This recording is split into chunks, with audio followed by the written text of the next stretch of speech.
Welcome, everybody. My name's Peter Meineck. I'm Associate Professor of Classics in the Modern World in the Department of Classics at New York University. It's my pleasure to introduce tonight's event, Antigone and Democracy. This event is organized and hosted by NYU Center for Ancient Studies, along with the Dean of the College of Arts and Science and Aquila Theatre Warrior Chorus Program. I'd like to thank the director, Matthew Santarocco, and its Faculty Advisory Committee, along with Maura Pollard, its program coordinator, for their support. We are delighted that you're able to join us tonight. And for more information on the center's activities and to join our mailing list, please visit our website. And we're going to share that address at the end of our presentation. So welcome to Aquila Theatre's Warrior Chorus American Democracy Program, supported proudly by the National Endowment for the Humanities. And this involves veterans from New York, Florida, and Texas in developing public programming that uses both ancient works and American texts to think about what democracy means to us today. Here we're focusing on Greek drama, and you're going to meet members of the New York Warrior Chorus who are going to be reading 5 short scenes from the play. Afterwards, we're going to have a short panel discussion on the role of democracy in this work. And then we'll open it up for questions and dialogue with you, the audience. And you can, as things occur to you, you can post messages and we'll get them. And hopefully we really want to bring you into that discussion. So why Greek drama? What can a 2,500-year-old play tell us about democracy in America today, or in the world today of all days? Democracy is a term coming from the ancient Greek demos, meaning the towns and villages of Athens, and kratos, meaning power. Although ancient Athens may not have been the first democracy, it is the first that we have recorded evidence of. And its story in general has been incredibly influential, due in large part to the plays performed for that democracy, scenes of which we're going to perform today. In fact, Athenians spent as much on theatre as they did on defense, showing us the importance of their theatre as both a place for catharsis, emotional purgation and healing, and also the place where Athenians learned to be citizens by experiencing stories that went beyond their usual experiences and preconceived ideas. In short, drama helped to open the Athenian mind. Well, Greek drama is not the start of the story, of course, and we should dispose of the myth that everything goes back to the Greeks. It's actually far more interesting and encompassing than that. Like New York, Athens was a great port city, open to the outside world, and other cultures that surrounded it in the Mediterranean, including Mesopotamia, Anatolia, the Near East, and of course Africa, whose coastline alone makes up over half of the Mediterranean world. All had a profound influence on Greek culture. I'd like to just spend a minute on one example of this. The earliest occurrence that we have of the term democracy, demos kratos, in a political context happens in a play by Aeschylus, staged a generation before Antigone, called The Suppliants. In this play, the citizens of an ancient Greek city are asked by their king to vote on whether they should accept a group of young African women who have fled Egypt seeking sanctuary with the Greeks, with whom they claim ancestral kinship. These women are described in the work as Nubian, linking them with the Ethiopians, the only mortals, or the Cushites really, the only mortals, according to Homer, that the gods would choose to dine with, highlighting their high regard and perhaps elevated status. So here, in a play about the myth of the first ever democratic decision, we see the Greeks connecting themselves to Africa and its ancient, highly developed cultures.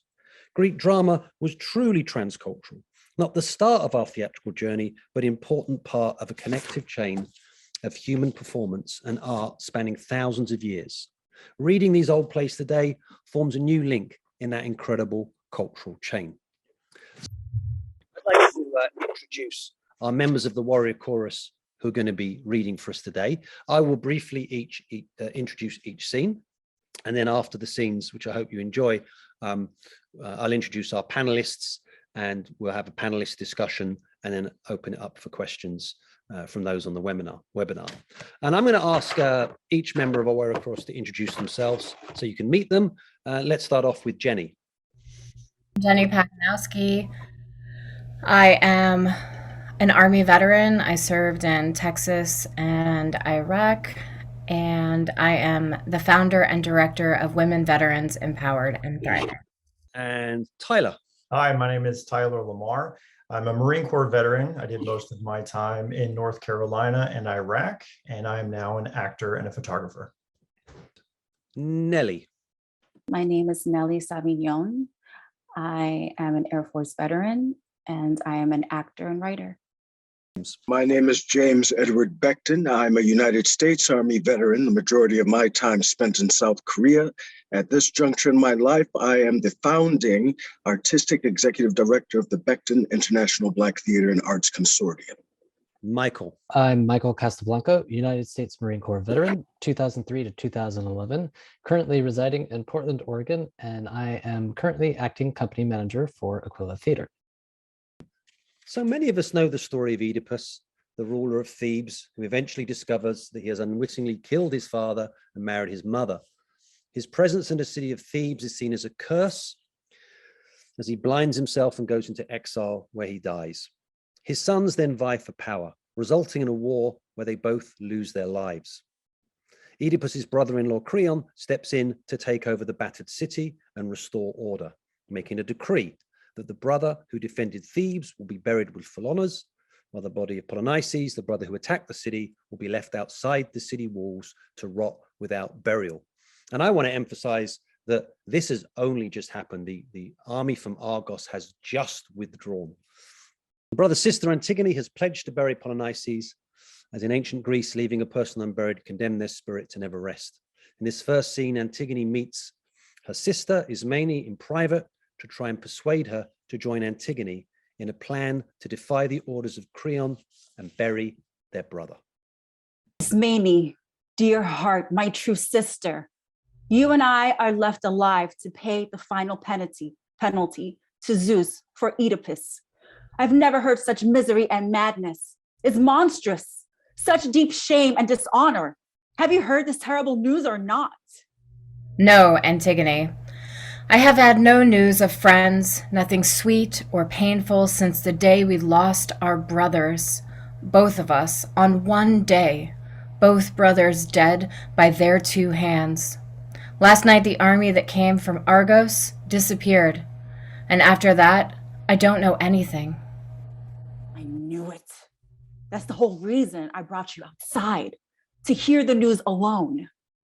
Tell me, you're as clear as a fog at sea? It's the burial of our two brothers. Creon promotes one of them and shames the other. Eteocles, I heard Creon covered him beneath the earth with proper rites as law ordains, so he has honor down among the dead. But Polynices, miserable corpse, they say Creon has proclaimed to everyone, no burial any kind, no wailing, no public tears. Give him to the vultures, unwept, unburied, to be a sweet treasure for their sharp eyes and beaks. That's what they say the good Creon has proclaimed to you and me. He forbids me too. And now he's strutting here to make it plain to those who haven't heard. He takes it seriously, that if anyone does what he forbids, he'll have him publicly stoned to death. There's your news. Now show your colors. Are you true to your birth or a coward? You take things hard. If we are in this noose, what could I do to loosen or pull tight the knot? If you share the work and trouble. In what dangerous adventure? If you help this hand raise the corpse. Do you mean to bury him against the city's ordinance? But he is mine and yours. Like it or not, he's our brother. They'll never catch me betraying him. How horrible, when Creon forbids it. He has no right to keep me from my own. Oh no? Think carefully, my sister. Our father died in hatred and disgrace after gouging out his own eyes for sins he'd seen in his own self. Next, his mother and wife, she was both, destroyed herself in a knotted rope. And third, our two brothers on one day killed each other in a terrible calamity, which they had created for each other. Now think about the two of us. We are alone. How horrible it would be to die outside the law if we violate a dictator's decree. No, we have to keep this fact in mind. We are women and we do not fight with men. We're subject to them because they're stronger, and we must obey this order, even if it hurts us more. As for me, I will say to those beneath the earth this prayer: Forgive me. I am held back by force, and I'll obey the men in charge. My mind will never aim too high, too far. I won't press you any further. I wouldn't even let you help me if you had a change of heart. Go on, be the way you choose to be. I will bury him. I will have a noble death and lie with him, a dear sister with a dear brother. Call it a crime of reverence, but I must be good to those who are below. I will be there longer than with you. That's where I will lie. You keep to your choice. Go on insulting what the gods hold dear. I am not insulting anyone. By my very nature, I cannot possibly take arms against the city. Go on, make excuses. I am on my way, and I'll heap the earth upon my dearest brother's grave. Oh no, this is horrible for you, and I am so worried. Don't worry about me. Put your own life straight. Please don't tell a soul what you are doing. Keep it hidden, and I'll do the same. For God's sake, speak out. You'll be more enemy to me if you are silent. Proclaim it to the world. Your heart's so hot to do this chilling thing. But it pleases those who matter most. Yes, if you have the power, but you love the impossible. So, when my strength is gone, I'll stop. But it's the highest rung to chase after what's impossible. When you say this, you set yourself against me. Your brother will take you to him as his enemy. So you just let me and my bad judgment go to hell.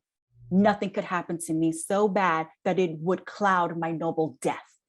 Then follow your judgment. Go. You've lost your mind, but you are holding to the love of your loved ones. Thank you, Jenny and Nelly. That's a really great start.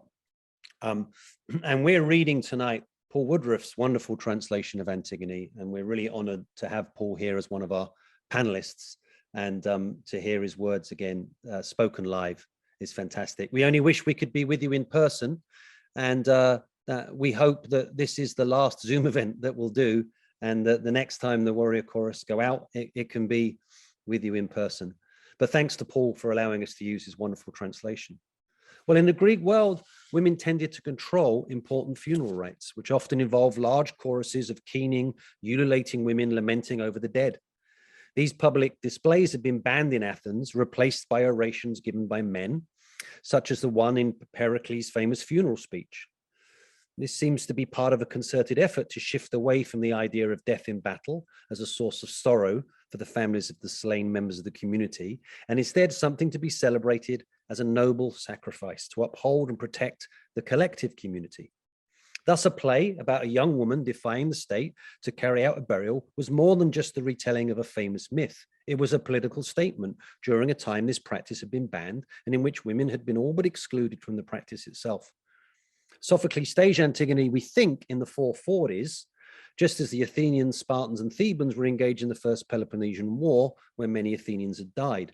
Although that war was coming to an end, a much bigger and longer conflict between Athens and Sparta was about to break out. Sophocles was a general in that war, as well as the person who brought the healing cult of Asclepius to Athens and established it next to the theatre of Dionysus, where Antigone was staged. As for Antigone, she is discovered trying to bury her brother and brought before her uncle Creon, the ruler of Thebes. Second scene we're going to read tonight. You there, with your head bowed to the ground, are you guilty? Or do you deny that you did this thing? Of course not. I did it. I won't deny anything. Well, tell me, and brief, not at length, did you know that this had been forbidden? I knew. I couldn't help knowing. It was everywhere. And you dare to violate these laws? What laws?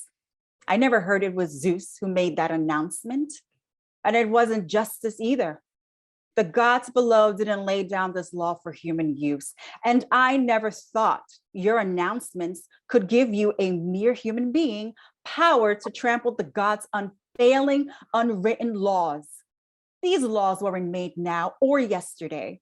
They live for all time, and no one knows when they came into the light. No man could frighten me into taking on the God's penalty for breaking such a law. I'll die in any case. Of course I will, whether you announce my execution or not. But if I die young, all the better. People who live in misery like mine are better dead. So if that's the way my life will end, the pain is nothing. But if I let the corpse, my mother's son, lie dead, unburied, that would be agony. This way, no agony for me.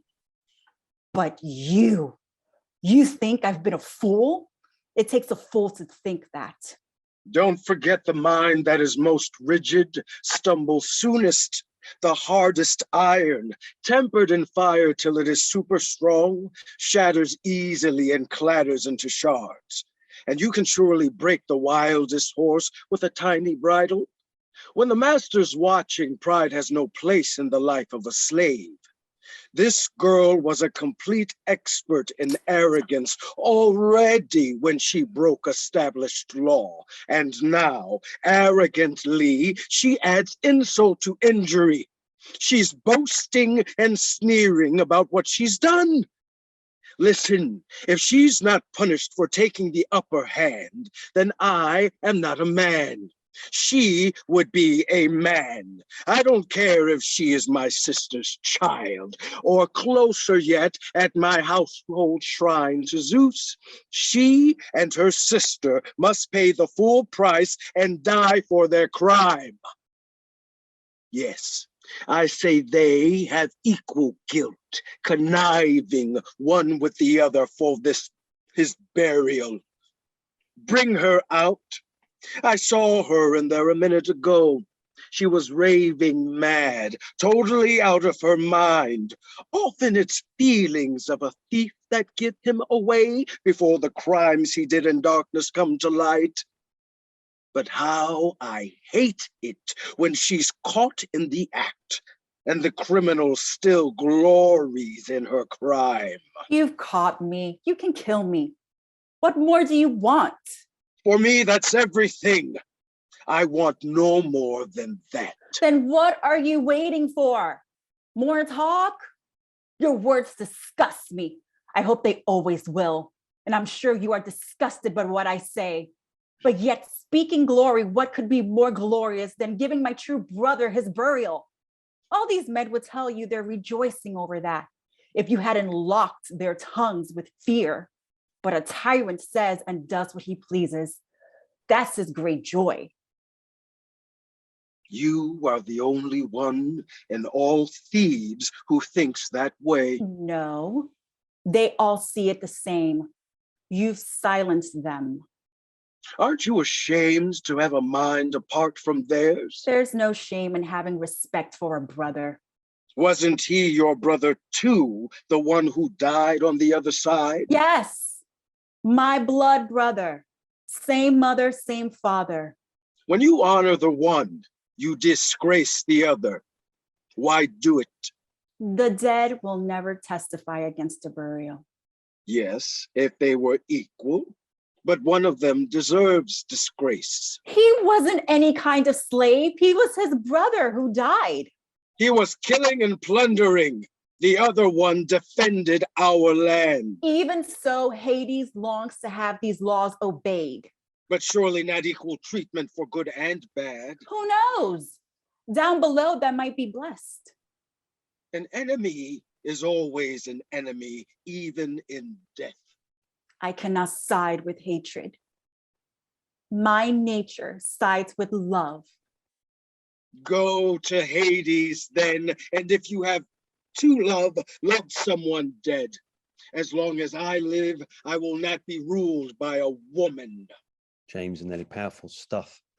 Well, strictly speaking, Creon is not a king, and we heard in that scene the word tyrant, but he is what the Greeks called a tyrannos, a populist autocratic leader. As Oedipus was himself, the play's called Oedipus Tyrannus, not Oedipus the king. The Athenians had been ruled by tyrants prior to the founding of their new democracy, where all male citizens served in the military, performed at the festival of Dionysus at least once, and all voted. Women's power in Athenian society had decreased since earlier times, yet Athenian drama is replete with powerful female characters like Antigone, often depicted pushing back against the political systems established by men. Perhaps Sophocles was asking his probably all-male audience to consider the exclusive direction that Athenian democracy was headed in at that time. It's also interesting that the name Antigone could mean something like anti-family. Perhaps this is an appropriate name for the offspring of the incestuous family of Oedipus.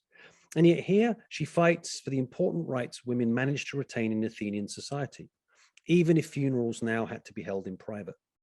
She is betrothed to Creon's son, Haemon, who once he learns that his father has condemned his fiancée to death, pleads with his father to be considerate, to hear both sides, and to listen to reason rather than emotion. And we rejoin the play at this moment. Father, your continued good fortune is the best reward that I could ever have. No child could win a greater prize than his father's fame. No father could want more than abundant success from his son. And now, don't always cling to the same anger. Don't keep saying that this and nothing else is right.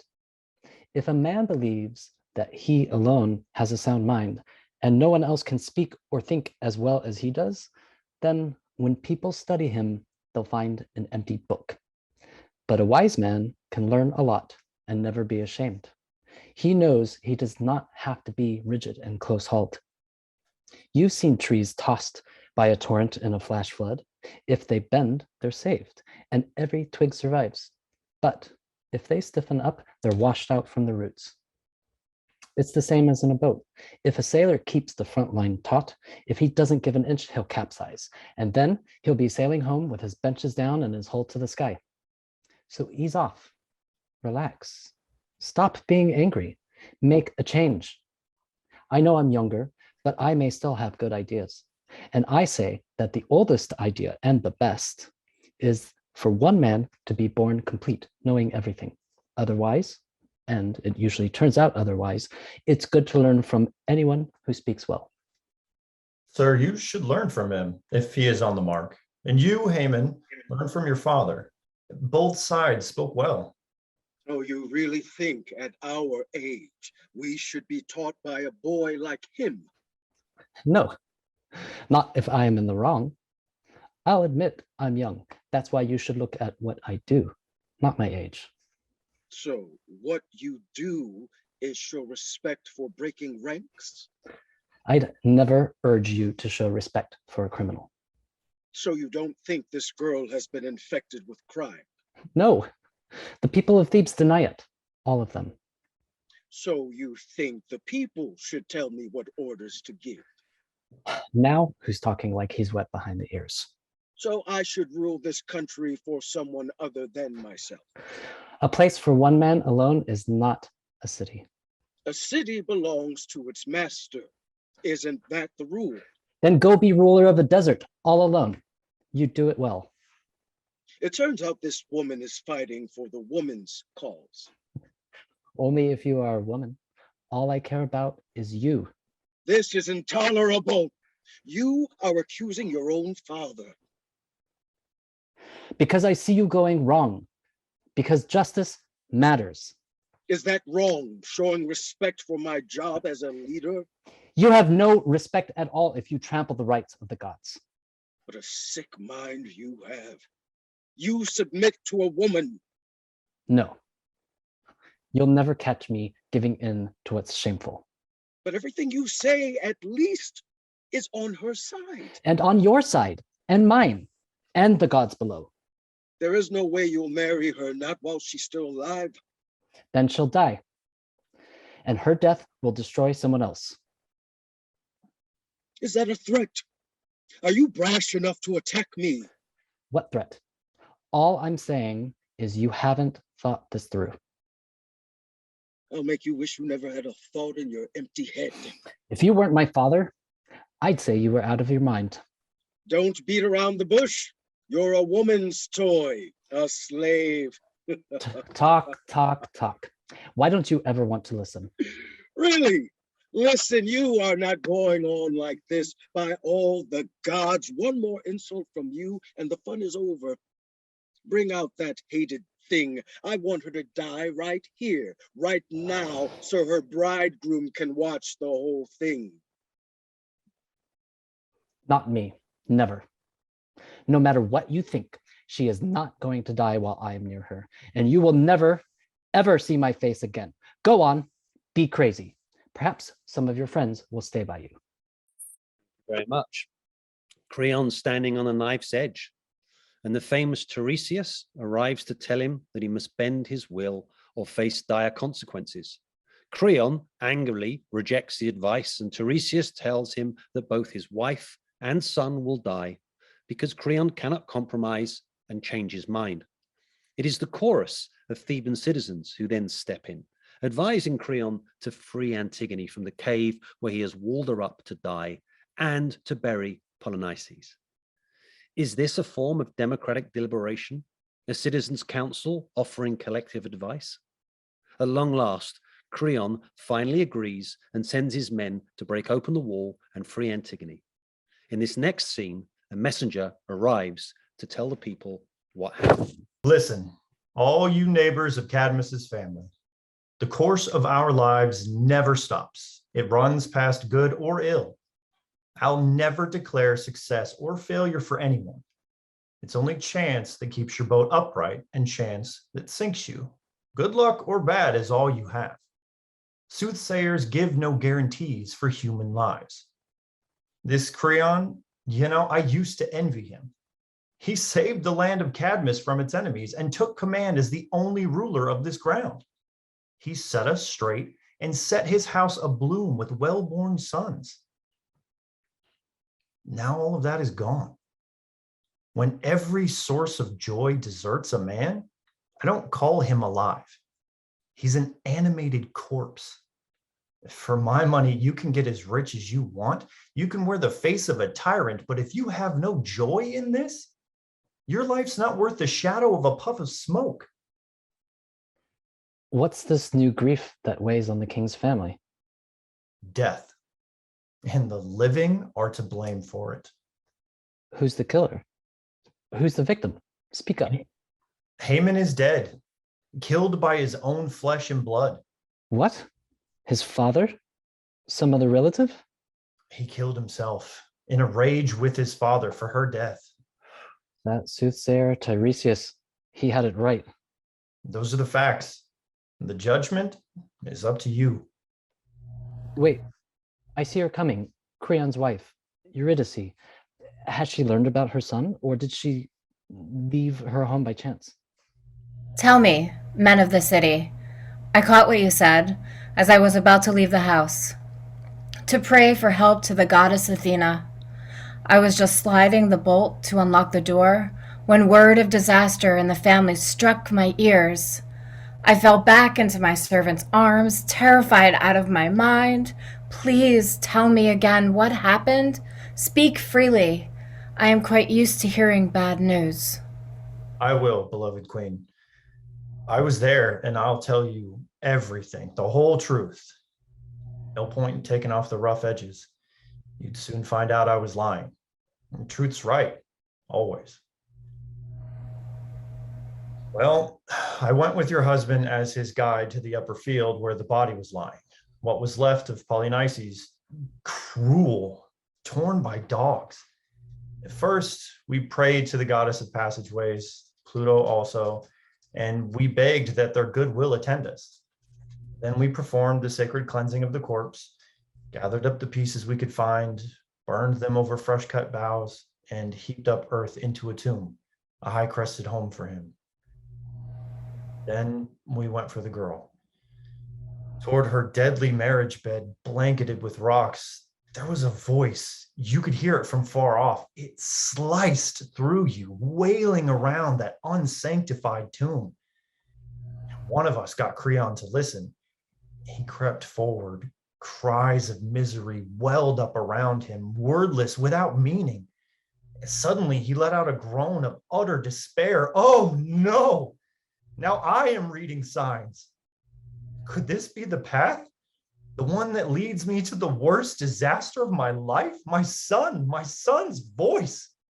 Neighbors, be quick, please help. On the tomb, look, that gap in the mound. Stones ripped out. Can you slip in through those jaws? Tell me if I am right, that it is Haman, unless the gods have robbed me of my mind. That was the order our master gave, his courage gone. And we looked. In the last depth of the tomb, she was there. We saw her hanging by the neck on a noose she'd twisted from her own fine clothes.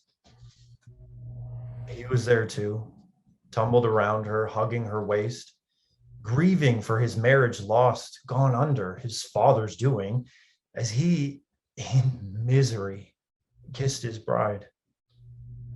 When Creon saw them, he gave a horrible cry and came up to them.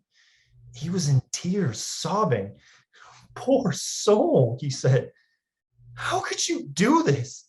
What were you thinking? Had you lost your mind? Oh, my child, come out, please. I beg you on my knees.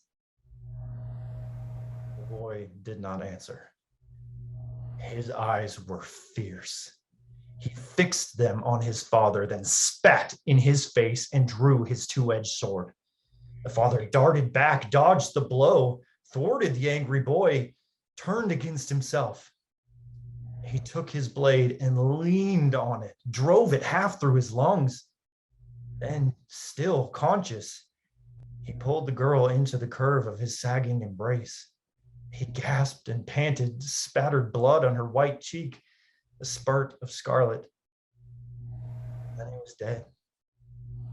His body lay with hers. They'd brought their marriage off at last in the house of death. Which proves the point. In a human life, it's deadly for bad judgment to embrace a man. What could it mean? The woman's gone inside. She did not stay for any word, good or bad. I'm going into the house. Silence when extreme is dangerous. Now here's the king himself. He carries his son in his arms. A reminder, I hope I'm right to be blunt, pointing clearly to the madness that destroys. And it's no one else's but his own. The sin was his. Oh, how for the sins of a stubborn mind, evil-minded, death-dealing.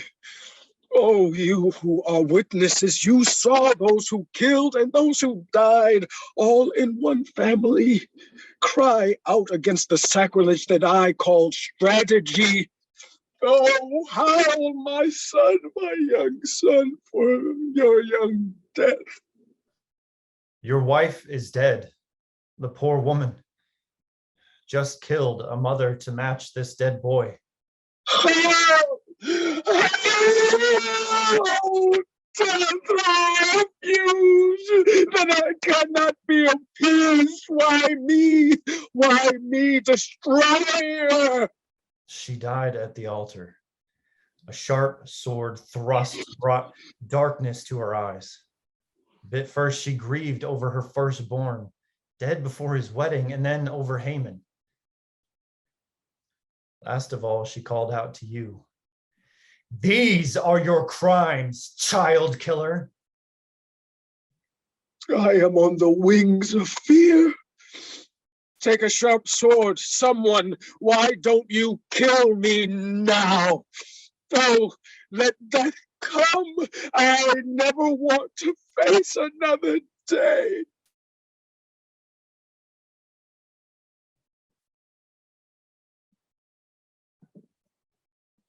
That lies in the future. Our duty is for the present. Leave your death to the ones whose concern it is. Please take this useless man. Put him out of your way. He killed you, my child, though that is not what he wished. And you too, my wife. What a miserable wretch I am, never to see them again. On whom can I lean? Everything I touch turns against me. My head bows to the fate that has leapt on it. Wisdom is supreme for a blessed life, and reverence for the gods must never cease. Great words sprung from arrogance are punished by great blows. So it is one learns in old age to be wise. Thank you, Michael, for reading the chorus and closing that scene out. And James, I think you finally broke the Zoom fourth wall there. That was wonderful, guys. Thank you very much.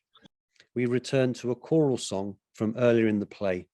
This is the famous Ode to Humanity. The Greek drama it was probably made up of young Athenians, perhaps completing their military service. So not unlike the warrior chorus that you've experienced today. And that it was set to evocative and highly emotional music, which represented the heart of the play. We don't know what that music sounded like, we can only imagine. More than narrators or passive observers, the Greek chorus was the focal point of tragedy, singing, moving, and dancing in the orchestra, the dancing place, and providing a deep emotional connection between the masked mythological characters and the Athenian audience watching them, all of whom had also performed at least once in a chorus at the same annual festival.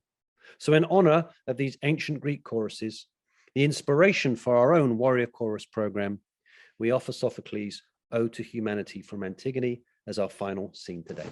Many wonders, many terrors, but none more wonderful than the human race or more dangerous. This creature travels on a winter gale across the silver sea, shadowed by high surging waves, while on earth grandest of the gods, he grinds the deathless, tireless land away, turning and turning the plow from year to year behind driven horses. Light-headed birds he catches and takes them away in legions. Wild beasts also fall prey to him. And all that is born to live beneath the sea is thrashing in his woven nets. For he is man, and he is cunning. He has invented ways to take control of beasts that range mountain meadows, taken down the shaggy-necked horses, the tireless mountain bulls, and put them under yoke. Language and mind, swift as the wind for making plans. These he has taught himself, and the character to live in cities under law. He's learned to take cover from a frost and escape sharp arrows of sleet. He has the means to handle every need, never steps toward the future without the means. Except for death, he's got himself no relief from that, though he puts every mind to seeking cures for plagues that are hopeless. He has cunning contrivance, skill surpassing hope, and so he slithers into wickedness sometimes. Other times into doing good, if he honors the law of the land and the oath-bound justice of the gods, then his city shall stand high. But no city for him if he turns shameless out of daring. He will be no guest of mine. He will never share my thoughts if he goes wrong. Thank you very much. And actually, guys, I want you to just stay around for a little bit because there's been a whole bunch of chats come in and some people want to ask you some questions. So before I introduce the panelists, let's get a couple of questions out to you. And lots of people who've enjoyed your performance. I'll just read one. You guys are incredible. Thank you for this stellar performance. And yes, I second that. Thank you so much for transcending Zoom and bringing this ancient play to life again. So here's a question. With Antigone dealing with themes of authoritarianism, which is very much prevalent in our democracy today, did you witness any characteristics from the tragedy when you were in the military? So there's a good one. I don't know if anyone has any thoughts on that. They're thinking deeply. Antigone dealing with the themes of authoritarianism. I can't speak today. I can go ahead and speak to that if no one's taken up. Yeah. So I just full disclosure here, I'm gay. And when I joined the military in 2003, it was under Don't Ask, Don't Tell. And so I knew going in that there was the homosexual policy of the United States military, which did not really comport with how I wanted to live my life and who I was as a person. So there was already a sense when I joined that not all of the rules would always apply. And, you know, when we go to a combat zone, and before we are in theater and engaging with any kind of enemies, they do a briefing beforehand and they tell us the rules of engagement.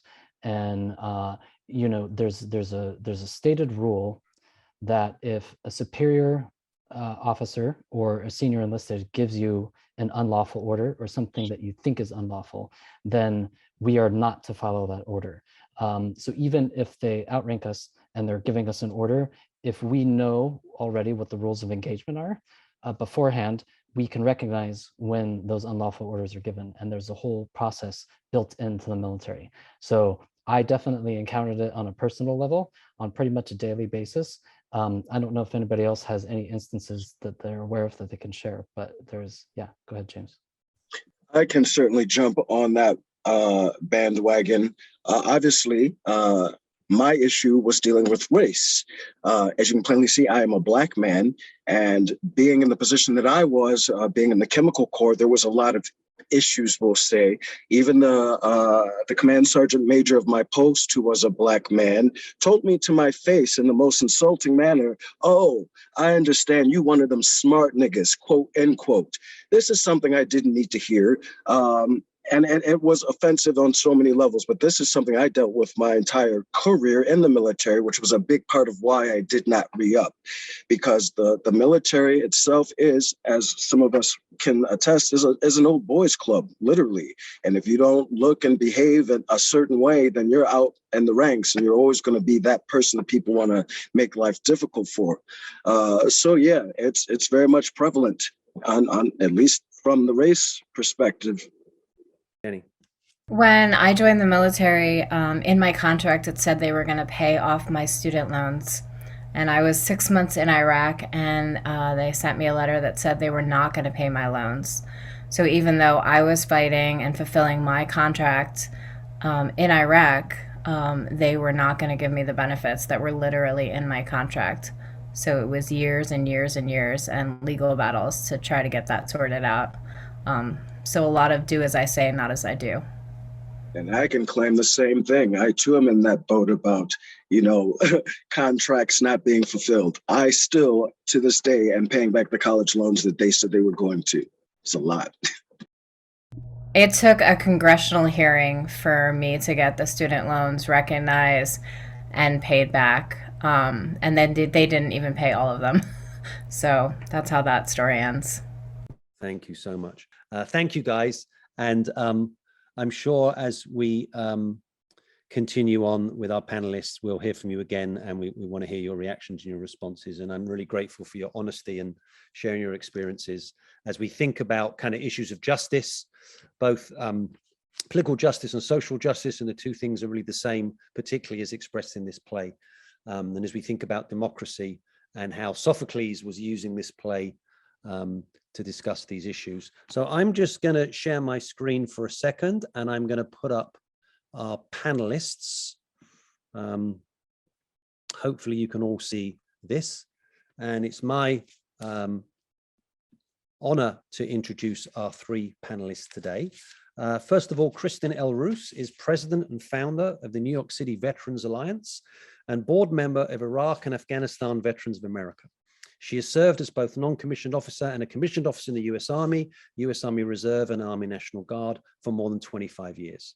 She served in Afghanistan in 2006, 2010, and 2012 for a combined 31 months in country. Her roles have included mission planning for resupply convoys to remote combat outposts in eastern Afghanistan and working directly with the Afghan National Army.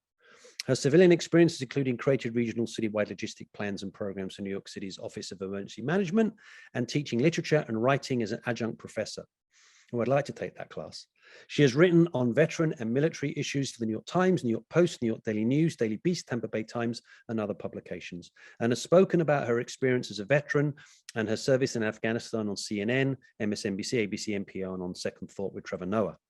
Her experiences following her return from her third tour of duty led her to get involved in veterans organizations in New York City and to address the needs she still saw in the community by founding the NYC Veterans Alliance. Originally from Florida, she's made Brooklyn her home for more than a decade. And we are very grateful to Kristin. She's been a consultant and involved in our veterans program for many, many years. And we have all learned and benefited from her wisdom and her leadership. So it's really great to have Kristin with us tonight. Next is Desiree Sanchez, who is the Executive Artistic Director of Aquila Theatre. This season, she'll be directing both her new adaptation of The Great Gatsby and the Scottish play. I'm not in a theatre, right? So I can say Macbeth. Past productions she has directed include 1984, The Odyssey, Midsummer Night's Dream, Frankenstein, Hamlet, Sense and Sensibility, Much Ado About Nothing, and Our Trojan War. Romeo and Juliet, the list goes on. Philoctetes, lots of Greek stuff in here. The female Philoctetes at BAM, Twelfth Night, Heracles, and several of these shows in Greece and in New York. There's a long list here of Desiree's wonderful directing work. She's also worked as a choreographer for a very naughty Greek play, which is based on Aristophanes' Wasps, Julius Caesar, Catch-22, the Iliad Book 1, and the Comedy of Errors. Desiree had a 20-year career in dance, which included working as principal dancer for the Metropolitan Opera Ballet. And Paul Woodruff teaches philosophy and classics at the University of Texas at Austin. His main interest has been making the ethical thinking of ancient Greeks accessible to modern readers. He has translated a number of Platonic dialogues, and with me, he's translated and introduced all of Sophocles' surviving plays. That was an incredible project. He has also produced an abridged translation of Thucydides' histories with connecting material and notes. His philosophical work includes books on the virtues and reverence and justice, as well as on the philosophy of theatre. His latest project is a book on practical virtue, building on a Socratic approach to the subject. And I should say that two of Paul's books in particular, of his many, were very inspiring to this program. His book, The Necessity of Theatre, which I would encourage you all to read, which is a modern poetics as far as I'm concerned, which really helped me think about what we're doing with theatre today. And also his book, First Democracy, where he kind of outlines what happened in Athens with their democratic system. And I should add that Paul himself is a combat veteran of the Vietnam War. So we're very honored to have our three panelists with us tonight. So I'm going to stop sharing and I'm going to ask our panelists to pop on their cameras. Well, Kristin, while we're waiting for the others to come together, I'd be very interested in what you heard in these readings tonight and what struck a chord with you. I know you've been very interested in both justice within the military and also wider in kind of America's thoughts and ideas about democracy. But I wonder what you particularly heard tonight that maybe resonated with you.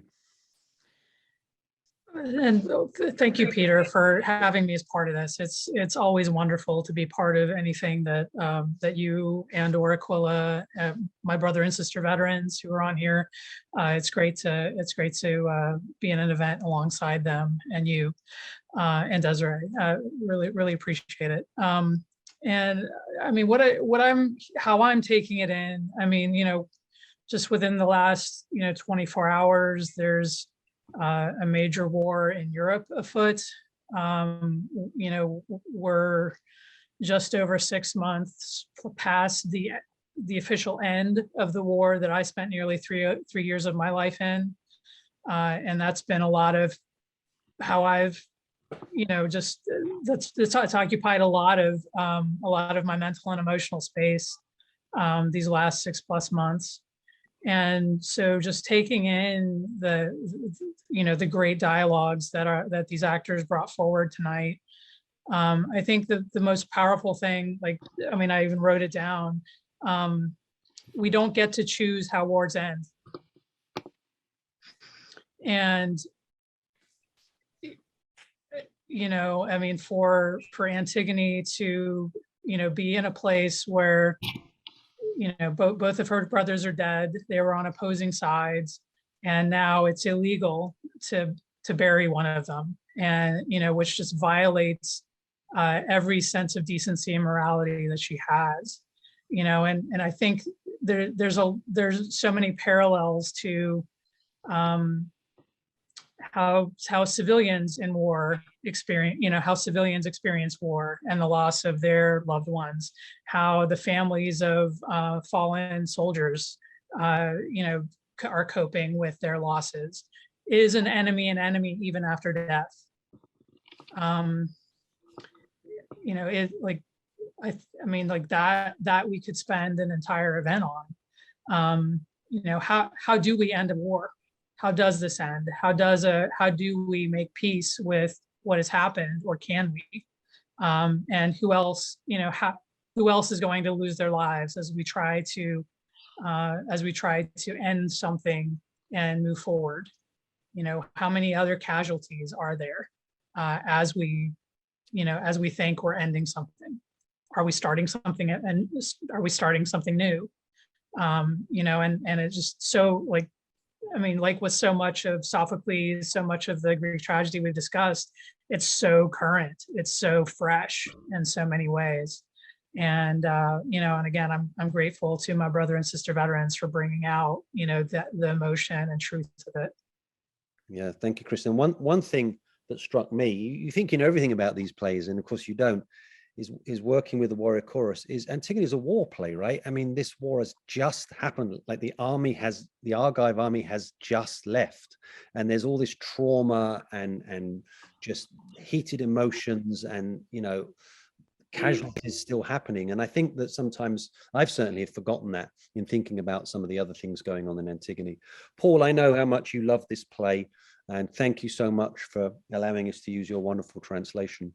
And I wanted to ask you, particularly in this moment, about your thoughts on Antigone and democracy. Well, thank you for including me. I wept again, as I often do when Creon grieved over the death of his son, and took responsibility for it, recognized that it was his bad judgment that led to this. That's a wonderful moment, and it should make you think back to Creon earlier in the play. Why was he doing what he was doing? He was trying to do what was right for the city and prevent any further rebellions by enforcing a policy which wasn't all that novel. It was a standard in some Greek cities that someone who engaged in a violent insurrection against the city would be killed and left unburied. They need, for that kind of insurrection, you needed a punishment worse than death, and that had to be non-burial. So he's not quite as bad as Antigone represents him. He's a very poor listener, which is typical of the stage tyrants in Sophocles' plays. But he does listen to the chorus, as I think you pointed out, several times. He listens to the chorus when they question whether Ismene also should be executed. And after Tiresias leaves, he listens to the chorus again when they say, you know, Tiresias has never, ever been wrong. And he changes his mind quite radically at that point. What does the chorus represent?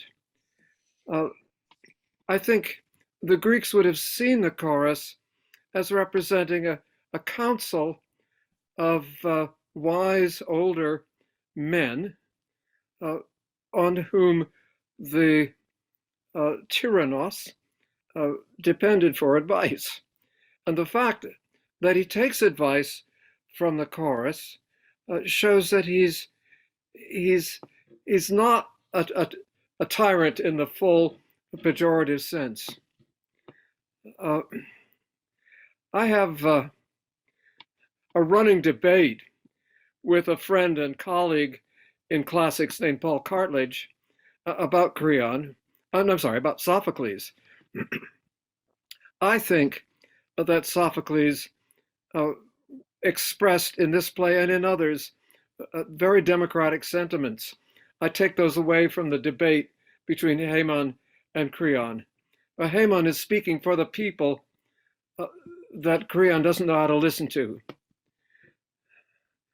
But my colleague, Paul Cartledge, goes to the history of Sophocles and points to an event in which Sophocles may have been involved in a lurch towards oligarchy in Athens.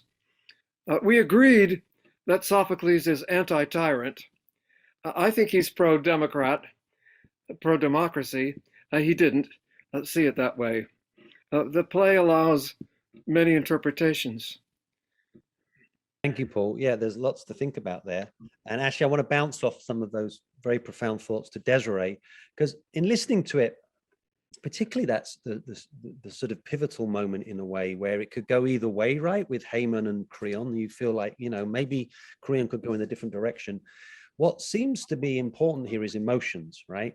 And the way that kind of emotions are running around in this play.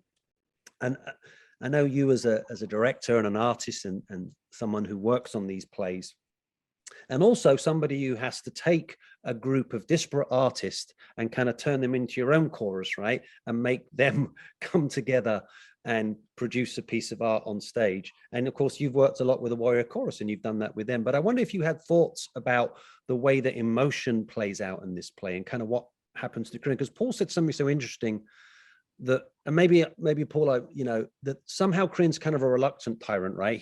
He's trying to do what he thinks is best for the city, but he's not actually that good at it. If you can be good at being a tyrant, right? Maybe it's the wrong word of good, but maybe that's, you know, that's his defensiveness and his emotionality. But Desiree, I wonder if you had any thoughts about the kind of emotionality here, and also how emotions operate within somebody on their own and then the collective.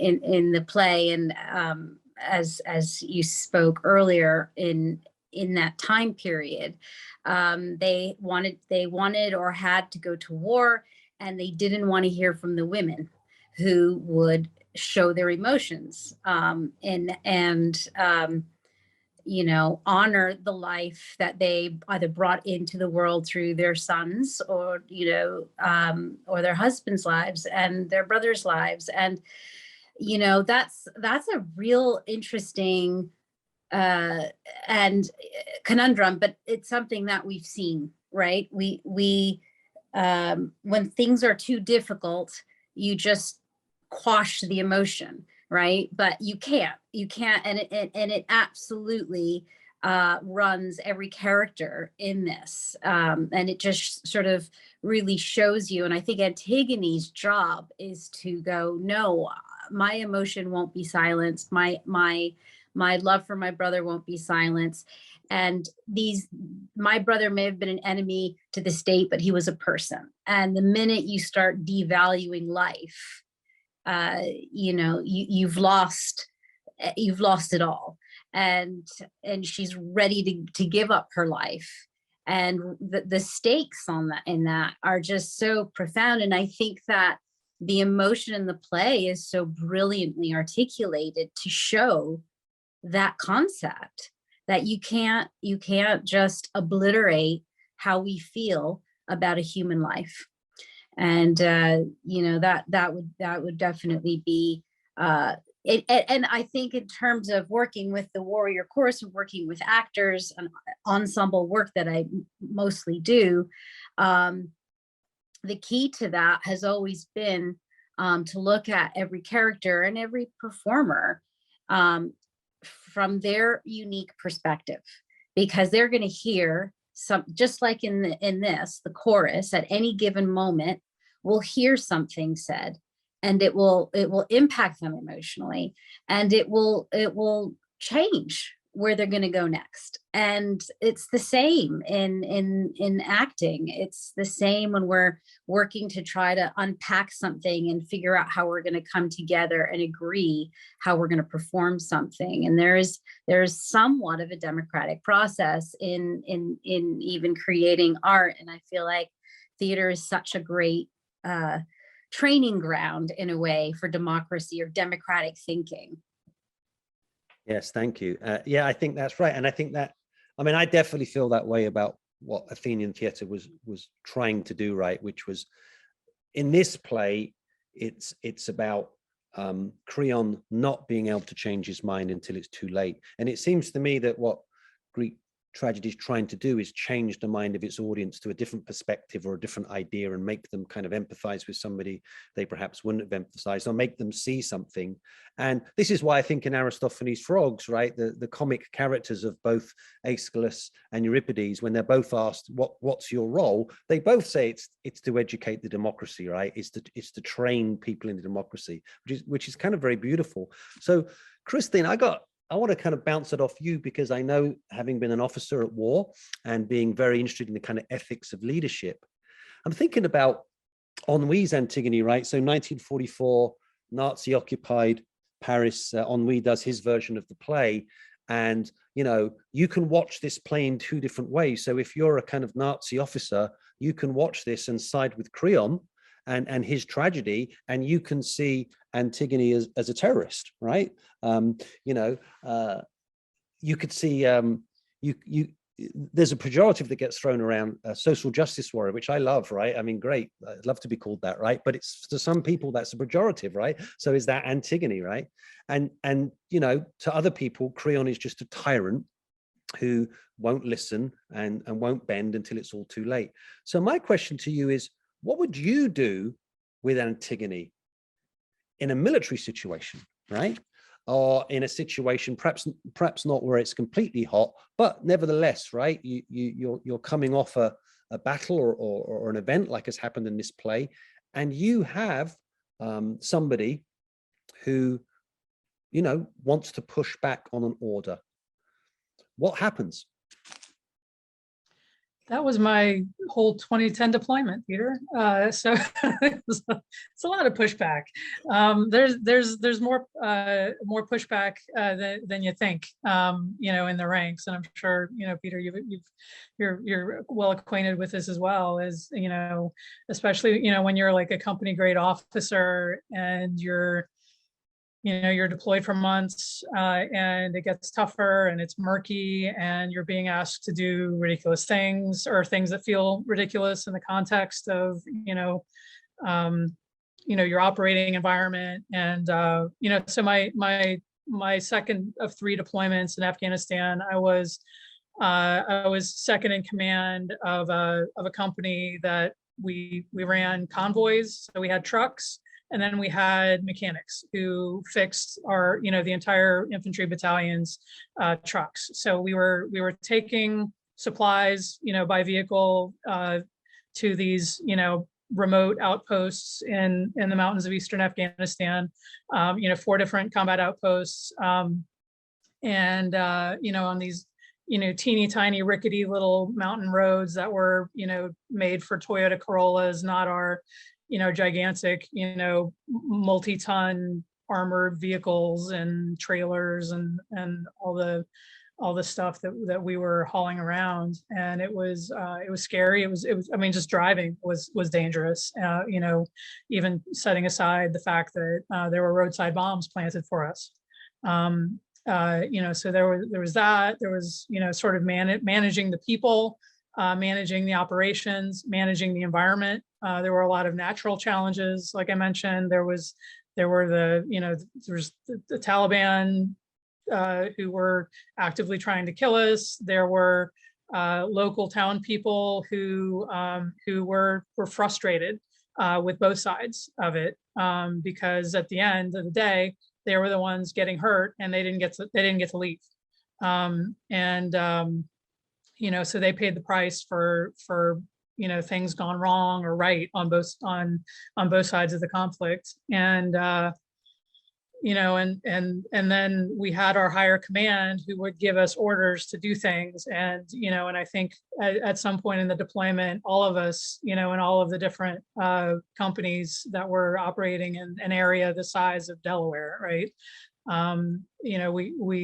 We said, battalion's trying to kill us. Our higher command is trying to kill us. Like they're, at some level, it kind of felt like they were trying to it felt like they were sending us out in harm's way for reasons that weren't clear, that often weren't clear. It was often my job to provide the clarity, like, okay, we're doing this because of this. I would push back on my higher command. Leaders in my company would push back on me. It felt like just a constant push and pull of, of ethical decision making. Do we take the risk here? Do we follow the order? Do we follow the letter of the law? Do we have, who's going to hold us accountable? And it was a lot of arguing. And and also if it's in the heat of the moment, if something bad just happened, if somebody was lost, if somebody, we had to remember to give space to the trauma that had happened, and then maybe you come back and revisit. Paul, I like how you say, Creon just, like, in many ways was a terrible listener. And I think that leadership is often being able to listen. And I haven't always been good at that. But to try to find ways to reflect and to at least learn from the times that we did things wrong, and to learn to be that better listener in order to be a better leader. There were circumstances on all of my deployments where there were, soldiers did something wrong, and we had to make hard choices on holding them accountable for it. And there were some things that if I had the opportunity to go back, I would do differently. I actually had the opportunity to apologize to a soldier where I said, I wish this had happened differently, and I wish that I had made a different decision. Because I owed him that apology. It's really, it's so hard when, if you start the play with this incredible trauma of a war, maybe Creon is more relatable in him, firmly trying to restore order. Maybe, what happened, in the hour prior, to the start of Antigone, and what prevented Creon from listening? Where was he in his trauma to prevent him from recognizing Antigone as having a voice, a legitimate voice, whether that be a voice in democracy or a voice as a human being, and why would he keep referring to her as a slave, as a not person, as a not citizen? Why would he, what trauma did he experience that led him to that? And is there the possibility for reflection and compassion for that, or another way around it, so that this situation doesn't end up in an absolute tragedy like it does, even his own personal tragedy, not just the human tragedy, but his own personal tragedy. Yeah, thank you. Paul. Thank you for that, Kristen. The difficulty we have listening, I think, has a lot to do with our reluctance to show any kind of weakness when we're in a leadership position. I've had trouble listening in my career as a director and dean and so on. When I was in the Army in Vietnam on the Cambodian border, serving mainly as an advisor, I found good evidence that we were detaining people with the thought that they were high-level Viet Cong civilian leaders, and sending them to these horrible detention camps. And what I found was that we were getting the wrong people. And I wrote a report detailing that, showing the evidence, which I thought was very important, because putting the wrong people away was harmful to our cause in two ways. It antagonized the civilian population, and of course it failed to do us any good in the war. The report I wrote went as far as my colonel, and there it stopped, because had it gone any further, he thought it would make him look bad. And at that point, I was very young. I just gave up. I wish I'd figured out a way to push harder, because years later, I learned that I'd been absolutely right. I saw the caves where the people we wanted to detain were being hidden. You know, it was abundantly clear when the war ended that we had been detaining the wrong people. Why don't people listen? They don't want to show weakness, and they don't want anyone else to think that they're weak. Very hard to get information to flow upward. It's a fault in any organization if there are valves that stop information from flowing up to the people who have the most power. Democracy, I think, absolutely requires the flow of information. Yeah, and that's very, very true. I think of this playwright is that you wonder if if the system that Creon finds himself trapped in doesn't, I mean, he has to like double down on everything, right, in order to sort of maintain this ideology of the Tyrannos, the leader, that he doesn't, even though he has advisors, there's not really nothing between him and the people. And, democracy is nowhere in Thebes. And so there's no kind of sharing of that trauma, right? In a way, Creon has got nobody to kind of turn to or go to, and loses everything as a result. And I think that's very interesting, Paul, about information flow, because when he does get information from Tiresias, he just can't even, he can't hear it. When he gets the truth presented so nakedly, he kind of becomes Oedipus, right? So Oedipus did the same thing, and Creon criticized him for it when Oedipus did it. And so you think, well, now you've actually become the person that you criticize. So you wonder if Sophocles is kind of criticizing the system.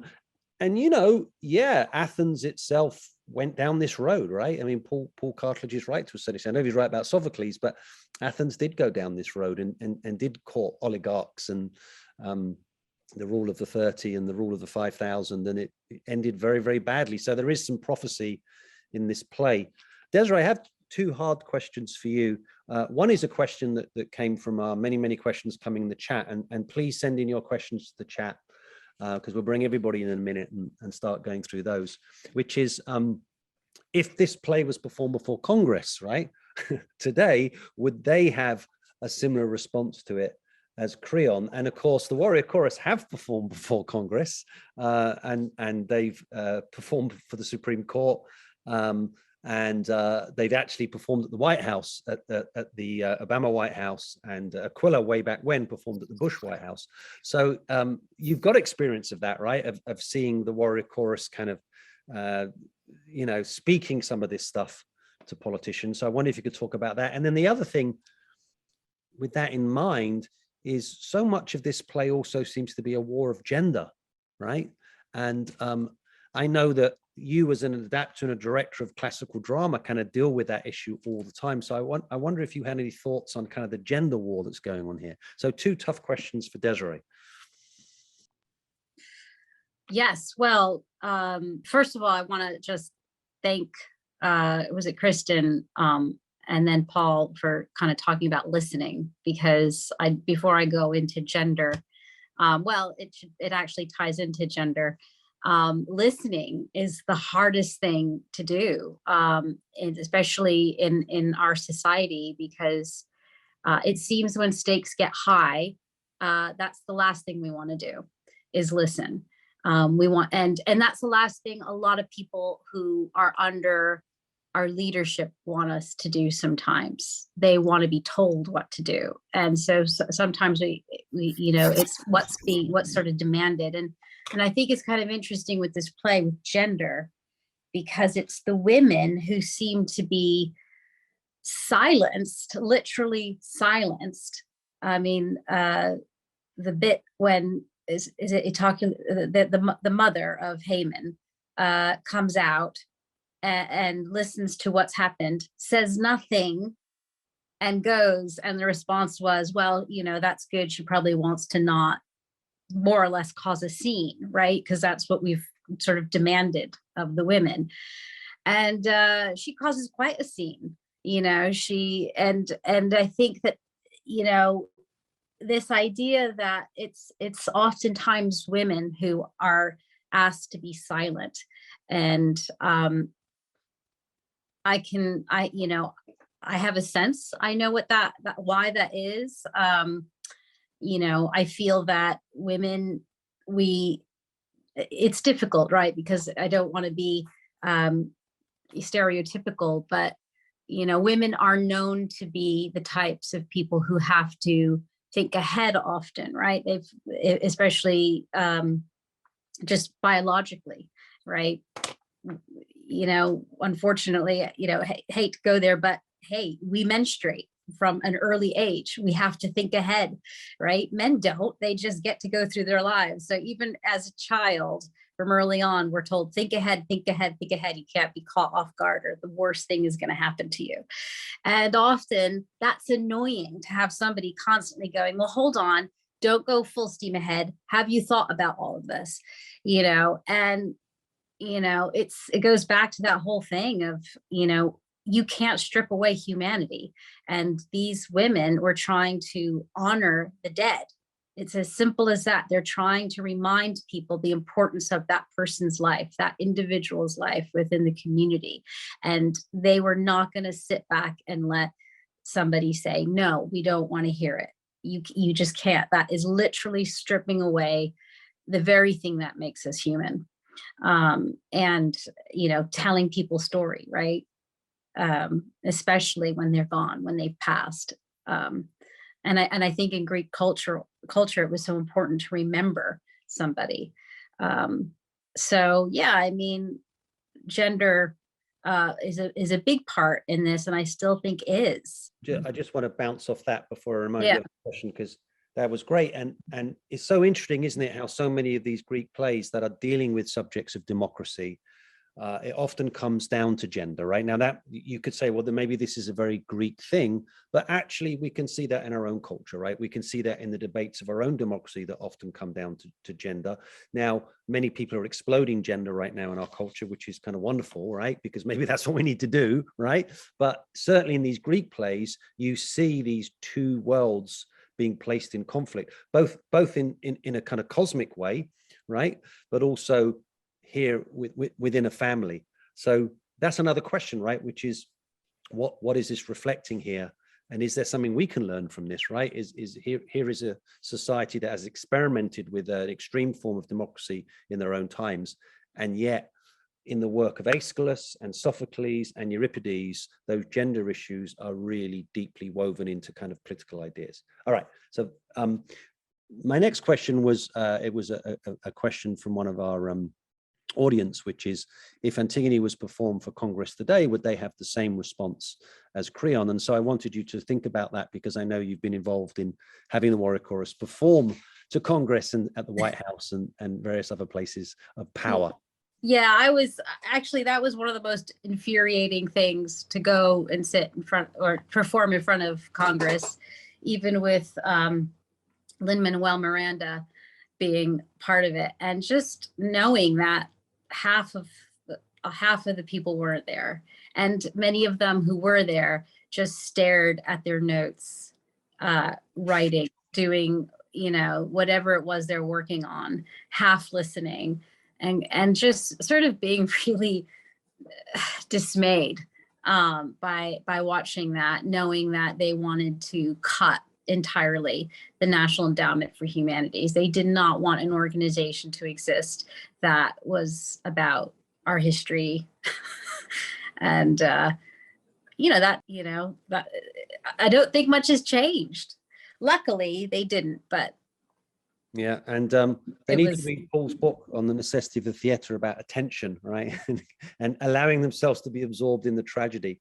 So but I do think that there is something wonderful about the Warrior Chorus, in that you know, you guys defy the stereotype that people often have in their head. You're from all over the country, you're from all backgrounds, and here you are, you know, doing this art and reading these plays, and it's difficult, I think, for people to look at you, go, oh, you're just a bunch of snowflakes from New York City, because you're certainly not.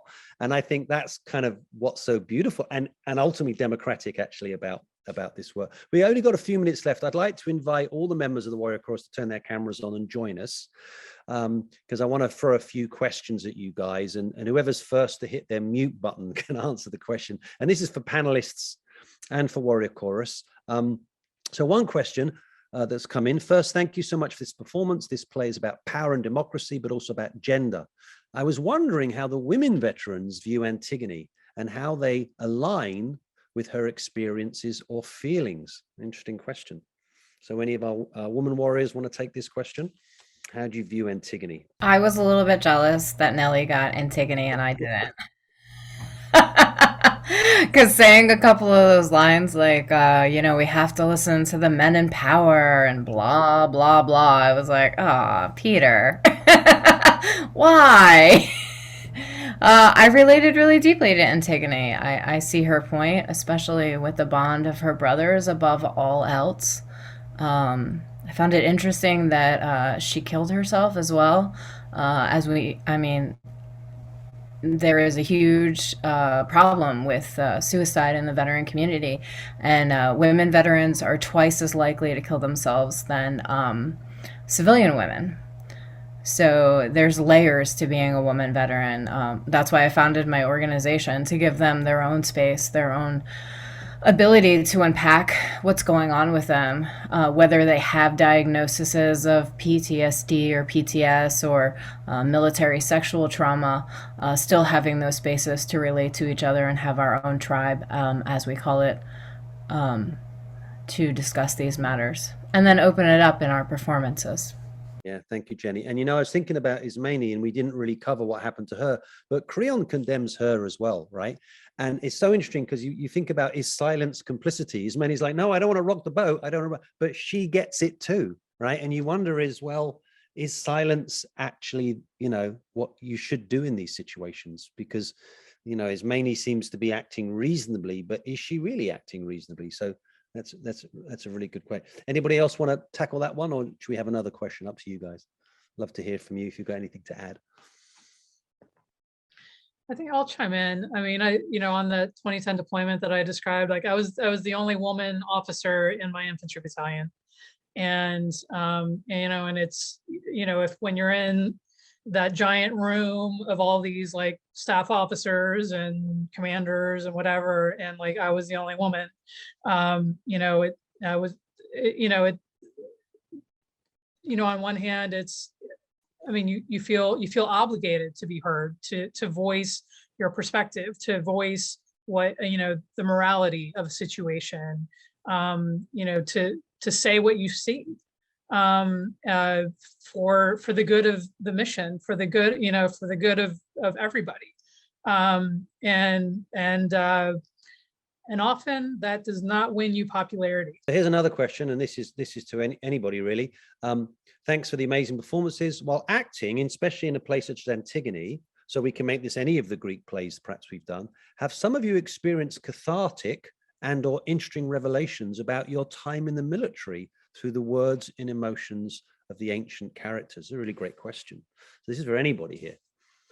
And I know you guys have read a lot of text and performed a lot of stuff, so it doesn't just have to be Antigone, but can you think of any, and Paul, you too, in your work as a translator, are there any moments that have really struck a chord with you? I can take this one. We did for Aquila a show called Our Trojan War, which was a compilation of many Greek plays, but one of the pieces that I played was Odysseus.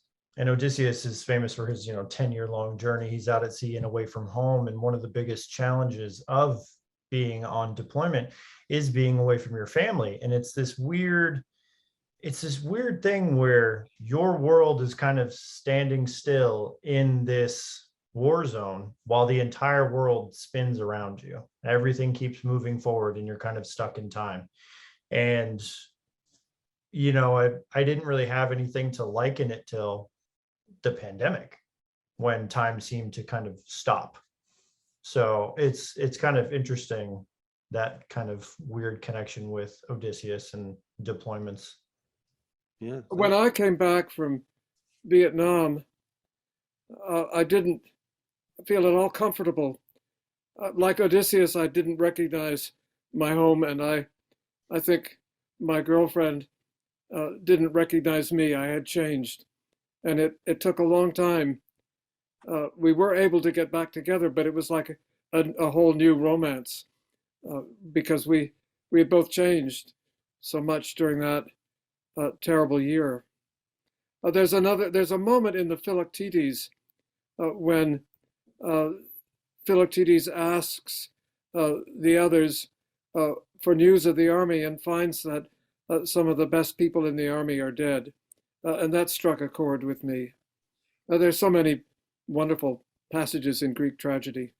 I remember actually one that I experienced with you guys. We were reading the Odyssey, and it's the bit when Odysseus is disguised in the court of the Phaeacians, and they're singing songs about the Trojan War, right? The war that he fought in, and about the wooden horse, and he bursts into tears, and it's not, you know, quiet sobs. I mean, he really kind of lets rip. And then there's this wonderful, incredible metaphor where it says he cries like a Trojan woman mourning over her, you know, her lost husband, and then she's prodded into slavery, you know, at the butt of a Greek spear. And I don't know which one of you it was, or it may have been another member of Warrior Chorus, but there was a silence in the room and sort of something knowing, and one of you said, Homer knows war, right? And this is what's so amazing about working with you guys, is that you have an experience and a knowledge and a wisdom that I think is really important to share with people. And it's 7:33 now, and we're supposed to go to 7:30, so I should probably bring this to a close. I'd like to say I thought the Warrior Chorus was superb. And I also want to say the audience asked some very good questions that we haven't got around to answering. I'm sorry about that. But They did. Thank you, Paul. And Paul should have the last word, really. So thank you again, guys. And thank you to our panelists. It's great to hear these wonderful ancient words. Next time we will do it in person, I hope. Thank you, everybody, for coming tonight and experiencing this. You can find more about the Warrior Chorus at warriorchorus.org. There's lots of stuff going on and lots of programs happening. Please get involved. It is about creating a dialogue between veterans and everyone else. So everyone is invited, and we want to hear from you. And please keep in touch. Thank you very much. And everybody have a good night, and keep safe. And let's all think about democracy in the world today. Thank you. Thank you all. Thank you, everybody. Goodbye. Thank you. Thank you. Good night.